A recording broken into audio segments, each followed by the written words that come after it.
côté non, de la d'après moi, elle n'est pas suffisante. Enfin, moi, d'après ce qu'on a vu là, voilà, pour moi, c'est pas suffisant, c'est même pas une loi pour moi, c'est un protocole de soins qui propose au médecin de ne pas s'acharner. Mais légalement, si un médecin s'acharne sur un patient inconscient, la famille du patient inconscient ne peut rien faire.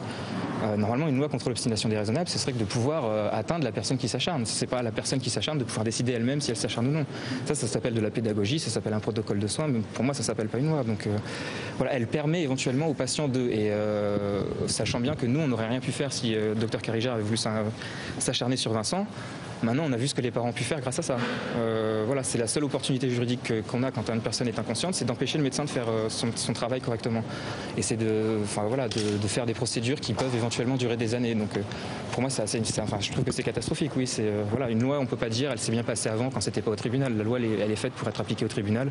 Elle a été appliquée une fois et pour l'instant, c'est une catastrophe. Donc, moi, j'arrive pas.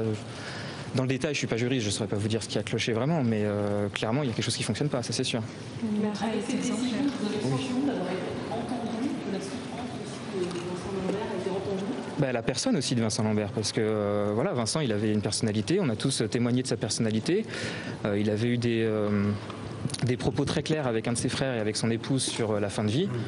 Voilà, Vincent a été associé au processus, Vincent a été entendu. Les parents en face, ils ont juste dit que c'était une boutade, ou ils ont dit que nous mentions tous et que Vincent n'était pas comme ça, sans dire autre chose que ça, sans dire qui était Vincent. Alors, est-ce qu'il aurait voulu vivre comme ça, ils ne s'en sont pas aventurés, et tant mieux pour eux d'ailleurs, parce que je trouve ça très bien qu'il ne l'ait pas fait. Pas tout n'est permis non plus, donc c'est bien, au moins ils ont été, d'une certaine façon, ils ont rendu hommage à leur fils, en niant ce qu'il était, mais sans dire qu'il était autre chose que ce qu'il était. Donc voilà, les juges ont considéré que Vincent étant ce qu'il est, sa personnalité continue de subsister au-delà du fait qu'il soit inconscient. Et donc pour moi, c'est plutôt lui qui a été entendu, c'est sa souffrance qui a été entendue, c'est son souhait qui a été entendu, sa situation qui a été entendue, c'est tout ça.